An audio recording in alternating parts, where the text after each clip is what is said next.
পত্রপত্রিকার খবর জানাতে আমাদের আরেকটি স্টুডিও থেকে যুক্ত হবেন আমাদের সহকর্মী জুম্মান সাদিক জাবলিন। আমরা জাবলিনের কাছ থেকেই পত্রপত্রিকার খবর সম্পর্কে জানতে চাই। রৌফ, যেমনটি বলছিলেন, অনেকের অভ্যাস থাকে পত্রপত্রিকায় পাতার চোখ রাখার জন্য, যদিও এখন মোবাইল ফোনের স্ক্রিনেই বেশিরভাগ মানুষ চোখ রাখতে স্বাচ্ছন্দ্য বোধ করেন। হাতের পাতায়, হাতের মুঠোই চলে এসেছে আর কি, হাতের পাতা থেকে।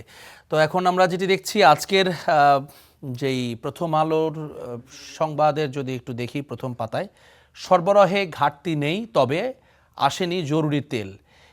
এটি প্রথম একেবারে লিড নিউজ তারা করেছে, এবং তার সাথে আরেকটা বড় নিউজ তারা করেছে। এখানে ৩৮ জন গ্রেফতার, হামলাকারীদের অনেকে এখনও শনাক্ত হয়নি। এটি প্রথম আলোতে হামলার ৪ মাস, সেই ৪ মাসের মাথায় যেই মামলার তদন্তটি হয়েছে, হামলার সময় ভিডিও ফুটেজ, স্থিরচিত্র, লাইভ ভিডিও বিশ্লেষণ করে জড়িত ব্যক্তিদের শনাক্তের চেষ্টা করছে পুলিশ। এবং আমরা এখানে দেখছি যে বড় করে কিন্তু ৬ জনের ছবি সহ তারা এই রিপোর্টটি প্রকাশ করেছে। আমরা সবাই জানি যে হামলাটি হয়েছিল প্রথম আলোতে ওসমান হাদি মৃত্যুর দিনের সেই রাতেই আর কি এই ঘটনাটি ঘটেছিল, এবং আমরা দেখছি যে সেটির একটি বিস্তারিত প্রতিবেদন তারা করেছে বেশ বড় অংশ জুড়ে। এর পাশাপাশি আমরা দেখছি সংবিধান সংশোধন, বিশেষ কমিটি গঠনের প্রস্তাব, এখনই নাম দিচ্ছে না বিরোধী দল। এটি সংসদে গতকালকে এই আলোচনাটি হয়েছে। এছাড়া প্রথম আলোর তবু মাথা নোয়াবার নয় পেল সেরার স্বীকৃতি।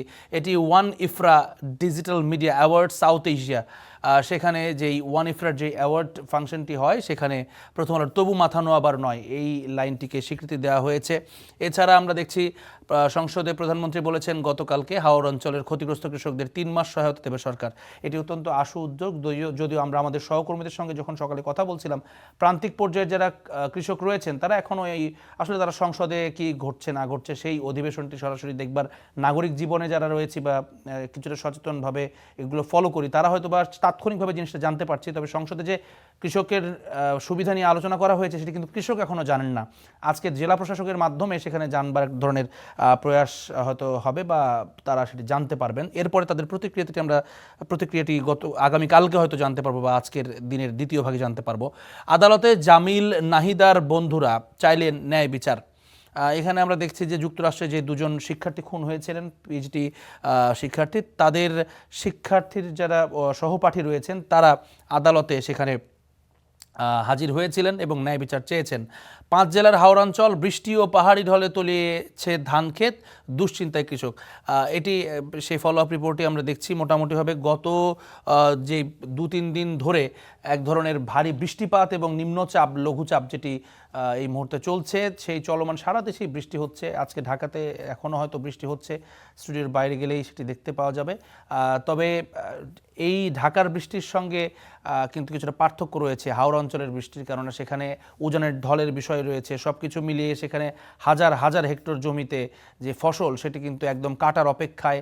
মোটামুটিভাবে সেটি 75 থেকে 80% পেকে গেছে ধান, সেগুলো কেটে নেওয়ার কথাও বলা হয়েছে, কিন্তু তারা জলাবদ্ধতার কারণে সেই শ্রমিকও পাচ্ছেন না বা কাটতে পারছেন না সেই ফসলগুলো। এটি আসলে নিজের চোখের সামনে এত কষ্টে করা ফসলটি তলিয়ে যেতে দেখা এটি ভীষণ কষ্টের। যারা কৃষক পরিবারের বা সেই অভিজ্ঞতা রয়েছেন তাদের সেটি আরও বেশি ভালোভাবে তারা রিলেট করতে পারবেন। আমরা পরবর্তী পত্রিকায় যেতে চাই। আমার দেশে কিন্তু সেই কথাটি যেটি বলছিলাম ঠিক সেটিকেই প্রধান শিরোনাম করা হয়েছে, বড় একটি ছবি, যে কৃষকের যে হাহাকার, সেই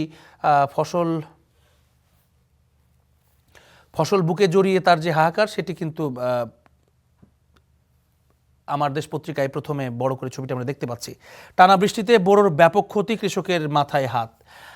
এছাড়া পুরো পাতাতেই আমরা কিন্তু বেশ বড়ভাবে দেখতে পাচ্ছি কোন কোন এলাকায় কী ধরনের ক্ষতিগ্রস্ত হয়েছেন কৃষক, সেটি এক ধরনের বিস্তারিত চিত্র আমার দেশ তুলে এনেছে। এছাড়া আমরা দেখছি প্রথম পাতায় স্থান পেয়েছে উত্তপ্ত আন্ডারওয়ার্ল্ড, অস্ত্রের ঝনঝনানি। এখানে একটি বিশেষ প্রতিবেদন সেখানে করা হয়েছে। এছাড়া আমরা দেখছি কঠিন শর্তে $160 কোটি ঋণ নিচ্ছে সরকার। এটিকে বেশ গুরুত্ব সহকারে দেওয়া হয়েছে যে কঠিন শর্তে ঋণটি নেওয়া হচ্ছে, এবং এটি নিয়ে কিন্তু আমরা দেখছি যে সোশ্যাল মিডিয়াতেও বেশ আলোচনা সেটি শুরু হয়েছে। এখনও খুব বেশি যে ভাইরাল হয়েছে বিষয়টি তা নয়, তবে এটি খুব দ্রুতই হয়তো এটি নিয়ে আলোচনা সমালোচনার এক ধরনের পরিবেশ তৈরি হবে বা সেটি আসবে। ফ্যামিলি কার্ড রাষ্ট্রের বিনিয়োগ, এতে মূল্যস্ফীতি কমবে। গতকালকে এটি হাসনাত আবদুল্লাহর প্রশ্নের জবাবে প্রধানমন্ত্রী বলেছেন, গতকালকে এই উত্তরটি দিয়েছেন। মূলত তাকে প্রশ্ন করা হয়েছিল যে এই যে ফ্যামিলি কার্ড দেয়া হচ্ছে কিংবা কৃষক কার্ড দেয়া হচ্ছে, এটির ফলে ইনফ্লেশন হতে পারে কিনা, মূল্যস্ফীতি হতে পারে কিনা, তখন কিন্তু সেটির খুব সুন্দর একটা ব্যাখ্যা প্রধানমন্ত্রী দিয়েছেন। যদি ছোট্ট করে সেই ব্যাখ্যাটাও আপনাদেরকে জানাই যে এই এই এই যে প্রতি প্রতি পরিবারকে 2,500 টাকা করে দেয়া হচ্ছে, এটি কিন্তু অন্যান্য যেই সমাজের সেফটি নেটগুলো আছে, প্রধানমন্ত্রী যেটি সরাসরি তার যদি উদ্ধৃতি দেয়, এই সেফটি নেটগুলোর টাকাতে যে পরিমাণ সুবিধা একটি পরিবার পায় তার চাইতে কিন্তু আর্থিক বিচারে একটি ফ্যামিলি কার্ডে বা একটি কৃষক কার্ডে বেশি সুবিধা পাচ্ছেন, সেই কথাটি বলা হচ্ছে। এবং একই সঙ্গে এই সরাসরি গ্রামীণ অর্থনীতিতে এটির একটি প্রভাব থাকবে, কর্মসংস্থান তৈরি হবে, যেটিকে ব্যাখ্যা হিসেবে তিনি বলছেন যে বরং মূল্যস্ফীতি কমতে পারে, এটি বাড়ার কোনো সম্ভাবনা নেই। এছাড়া আমরা দেখছি যে ইরানের বিরুদ্ধে দীর্ঘমেয়াদী নৌ অবরোধে প্রস্তুতির নির্দেশ ট্রাম্পের, এটি ওয়াল স্ট্রিট জার্নালের প্রতিবেদন, সেটিকে অনুবাদ হিসেবে এখানে রাখা হয়েছে। ইন্টারন্যাশনাল একটি খবরে আমরা দেখছি প্রথম পাতায়। এছাড়া সংবিধান সংশোধনে বিশেষ কমিটি গঠনের প্রস্তাব সরকারি দলের, সিদ্ধান্ত জানায়নি বিরোধীরা। এটি আমরা মোটামুটি গতকালকে সংসদের কথাই দেখছি যে এই সংবিধান সংস্কার কমিটির কথা যেটি বলা হচ্ছে সংশোধনে, সেই কমিটিতে এখনও পর্যন্ত বিরোধী দল কিন্তু তাদের নামটি দেয়নি। তো সেই জায়গা থেকে গতকালকের এই আলোচনাটি মোটামুটি সব পত্রিকাতেই হয়তো আমরা দেখতে পারবো। ইতিমধ্যে দুটো পত্রিকায় চলে এসেছে। আমরা পরবর্তী পত্রিকায় যেতে চাই, সমকালে আমরা কিন্তু দেখছি মোটামুটি যে ডুবে গেল কৃষকের সোনালী স্বপ্ন। এই হাওরের যে বন্যা অবস্থা কিংবা ফসল ক্ষতিগ্রস্ত হওয়া, এটি কিন্তু প্রত্যেকটি খবরের কাগজেই প্রথম পাতায় আমরা দেখছি এবং বড় করে শিরোনাম করা হয়েছে। আয় ব্যয়ের হিসাব মেলাতে বাজারের তালিকা কাটছাঁট। এটি আপনারা জানেন যে নিত্যপণ্যের বাজারে এক ধরনের প্রভাব কিন্তু ইতোমধ্যে শুরু হয়েছে। যারা নিয়মিত বাজারে যান, প্রত্যেক বাড়িতেই যারা রয়েছেন কর্মক্ষম মানুষ, তাদেরকে তো বাজারে যেতে হয় এবং সেখানে গিয়ে যে পকেটের সঙ্গে বাজারের ব্যাগের যে এক ধরনের সমীকরণ, সেখানে একটা পরিবর্তন কিন্তু চলে এসেছে ইতোমধ্যেই।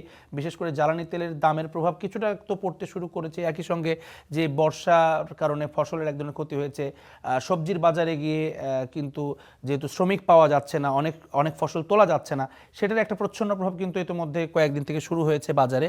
এর পাশাপাশি সয়াবিন তেলের দাম সেটি সমন্বয় করা হয়েছে, চালের দাম সহ অন্যান্য যে শুকনো বাজার যেগুলো রয়েছে, মশলাপাতি, এগুলোরও কিন্তু কিছু আমরা দেখছি দাম কিন্তু ঊর্ধ্বগতিতে। এবং সেটির আয় ব্যয়ের হিসাব মেলাতে বাজারের তালিকায় যে কাটছাঁট করতে হচ্ছে, যেই পরিবার দিনে হয়তো বা 5টি ডিম বা 6টি ডিম খেত, সেই পরিবারে এখন সেটিকে দুজনে একটি ডিমে চলে আসার এক ধরনের প্রবণতা কিন্তু বিশেষ করে যারা নিম্নবিত্ত বা নিম্ন মধ্যবিত্ত তাদের পরিবারগুলোতে এসেছে এবং সেটি নিয়েই তারা এই প্রতিবেদনটি করেছে। আমরা দেখছি হামের পর নিউমোনিয়া ও অপুষ্টির শিকার শিশুরা। এই হাম প্রসঙ্গে এই প্রতিদিনই যে মারা যাচ্ছেন, প্রতি 3 শিশুর একজনের মৃত্যু ভর্তির 24 ঘন্টার মধ্যে, এটি কিন্তু অত্যন্ত সংখ্যাজনক। অর্থাৎ হামকে নিয়ে আমি জানি না সংবাদপত্রে যতটা তোড়জোড়, ততটা আসলে বাস্তবিকভাবে মাঠে চিকিৎসকরা চেষ্টা করছেন। তবে যে টিকার কথা যেটি বারবার বলা হচ্ছিল, যে টিকা দেওয়ার পরে এটি কিছুটা 2 সপ্তাহের মধ্যে নিয়ন্ত্রণে আসবে, কিন্তু এখনও পর্যন্ত আমরা দেখছি 2 সপ্তাহ হয়ে গেছে টিকা কার্যক্রম শুরু হওয়ার। তবে সেটির যেই একেবারে সরাসরি ইতিবাচক কোনো প্রভাব, সেটি কিছুটা পরিলক্ষিত হচ্ছে। তবে এখনও মৃত্যুর যে ঘটনা প্রতিদিনই সেটি কিন্তু চলছে। বোয়িং থেকে 14টি উড়োজাহাজ কেনার চুক্তি আজ, এটি আজকে চুক্তিটি হবার কথা রয়েছে। এটি আমরা দেখছিলাম যে অন্তর্বর্তী সময়ে এই কেনার ব্যাপারে সিদ্ধান্ত হয়েছিল। একের পর এক খুনের নেপথ্যে 4 কারণ। এটি একটি বিশ্লেষণধর্মী রিপোর্ট, এটি চট্টগ্রাম ব্যুরো থেকে তারা করেছেন এবং চট্টগ্রামের রাউজানে লাগাতার যে খুনের ঘটনা ঘটেছে বিগত কয়েকদিনে, সেটিই মূলত তারা এখানে রেখেছে। তো মোটামুটিভাবে অস্ত্র বিস্ফোরক সহ গ্রেপ্তার 4 টিটিপির অনুসারী বলছে পুলিশ। এখানে যে ঢাকার কামরাঙ্গীর চর এবং কেরানীগঞ্জ থেকে গ্রেফতার করা হয়েছে 4 জনকে এবং সেটি টিটিপির কথা বলছে, অর্থাৎ তেহরিকে পাকিস্তানের সদস্য হিসেবে তাদেরকে দাবি করা হচ্ছে। তবে এটির বিষয়ে বিস্তারিত হয়তো শিগগিরই জানা যাবে। আমরা একটু যদি পরবর্তী পত্রিকায় যাই, ইত্তেফাকে বলা হচ্ছে থই থই পানিতে ডুবছে কৃষকের সোনালী স্বপ্ন, এটিকেই তারা প্রধান শিরোনাম করেছে। এটি আমরা দেখছিলাম প্রত্যেকটি প্রত্যেকটি জায়গাতেই রয়েছে। সয়াবিন তেলের দাম বাড়লো লিটারে 4 টাকা, যদিও 4 টাকার কথা বলা হলেও মূলত যেই 199 টাকা হয়েছে, 1 টাকা ওই একটা চকলেট ধরিয়ে দেবে হাতে, অর্থাৎ আপনার 5 টাকাই আসলে খরচ করতে হবে। হাওরের ক্ষতিগ্রস্ত কৃষকদের 3 মাস সহায়তা দেওয়া হবে, এটি প্রধানমন্ত্রী গতকালকে বলেছেন সংসদে। এছাড়া আমরা দেখছি সংসদে রুমিন ফারহানা যুক্তরাষ্ট্রের সঙ্গে চুক্তি সংসদে আনা হোক এই প্রস্তাব তিনি করেছেন। তবে স্পিকার কিন্তু তাৎক্ষণিকভাবে বলা হয়েছে যে এটি পয়েন্ট অফ অর্ডারের ভিত্তিতে তিনি তুলেছিলেন, তবে নিয়ম বহির্ভূত হয়, অর্থাৎ হঠাৎ করে এই আলোচনাটি আসায় এটি তখন তাকে তুলতে দেওয়া হয়নি। তবে যদিও প্রশ্নটি শুনতে পেরেছেন এবং পরবর্তীতে এই বিষয়টি বলা হয়েছে যেন তোলা হয় সংসদে, সেই পরামর্শ দেওয়া হয়েছে পক্ষ থেকে, স্পিকারের পক্ষ থেকে। এরপর আমরা দেখছি আলোচনার মধ্যেই ইরানের ওপর দীর্ঘ অবরোধের প্রস্তুতি যুক্তরাষ্ট্রের। চোরাবালিতে আটকে গেছেন ট্রাম্প। ডেমোক্রেট আইন প্রণেতার মন্তব্যে ক্ষুব্ধ প্রতিরক্ষা মন্ত্রী। আর ভদ্রতা নয়, ট্রাম্পের গর্জন। এবং এখানে ছবিটি আপনি দেখছেন, এটি আমি জানি না এটি আসলে এআই জেনারেটেড ছবি কিনা, সেটি ব্যবহার করা হয়েছে। তবে একেবারে প্রাসঙ্গিক ট্রাম্পের যেই ধরনের আমরা দেখছি বক্তব্য এবং মনোভাব, তাতে করে এই ছবিটি হয়তো বা সেটির একটা প্রতিফলন বটে। পশুর হাটের ইজারা নিয়ে দ্বন্দ্বে টিটন খুন। গত পরশুদিন এটি হত্যাকাণ্ডটি ঘটেছে নিউ মার্কেটে, অর্থাৎ মঙ্গলবারে সন্ধ্যা 7:30 নাগাদ। যদিও পরবর্তীতে জানা যায় যে যিনি খুন হয়েছেন এই ডিসিস্ট কিন্তু একজন শীর্ষ সন্ত্রাসী ছিলেন তালিকাভুক্ত, এবং আরও একজন সন্ত্রাসীর দ্বারা তাকে হত্যা করার অভিযোগ। এবং মূলত এই যে সামনে কোরবানি ঈদ আসছে, পশুর হাট এটি কিন্তু অত্যন্ত রেভিনিউ জেনারেটিং একটি বিষয়, অনেক আয় করা সম্ভব এখান থেকে, যে কারণে এটার দিকে কিন্তু এই তৃণমূল পর্যায়ে যারা নেতৃবৃন্দ কিংবা ক্যাডার ভিত্তিক যারা রাজনীতিতে রয়েছেন, তারা এটি নিয়ন্ত্রণ নেওয়ার জন্য এক ধরনের অস্থিরতা বছরের পর বছর এটি চলে আসছে। জানি না এই বছর কি হবে, আরও কতটি খুনের ঘটনা ঘটলে এই হাটেরই যারা দখলের এরকম ঘটনাটি বাংলাদেশে বন্ধ হবে, এটি আসলে বড় প্রশ্ন। এছাড়া আমরা দেখছি দ্বিতীয় দফায়ও শান্তিপূর্ণ ভোট বুথ ফেরত জরিপে পশ্চিমবঙ্গ ক্ষমতায় আসছে বিজেপি।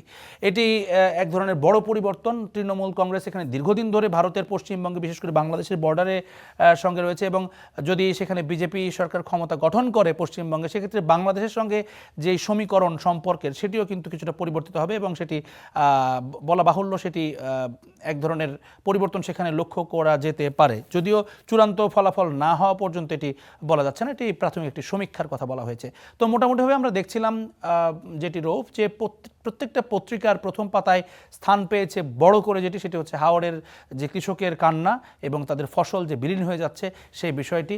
একই সঙ্গে সংসদে গতকালকে অধিবেশনে যে কথা বলা হয়েছে সরকারের পক্ষ থেকে, প্রধানমন্ত্রী বলেছেন 3 মাস সহায়তা দেওয়া হবে ক্ষতিগ্রস্ত কৃষকদের তালিকা করে। এর পাশাপাশি আরও কিছু বিষয়, ইরান যুদ্ধের কিছু বিষয় রয়েছে, এবং সয়াবিন তেলের দাম বাড়ার কারণে এবং অন্যান্য নিত্যপণ্যের বাজারে যে কিছুটা দ্রব্যের দাম বৃদ্ধি হয়েছে, সব কিছু মিলিয়েই আমরা দেখলাম যে ডাইভার্সিফাইড বিভিন্ন শিরোনাম এসেছে আজকের পত্রিকার প্রথম পাতাগুলোতে। রৌফ, জাবলিন, আপনার মাধ্যমে অনেক আপডেট এবং গুরুত্বপূর্ণ সংবাদ আমরা জানতে পারলাম। আশা করছি দর্শকরাও এতে অনেক উপকৃত হবেন।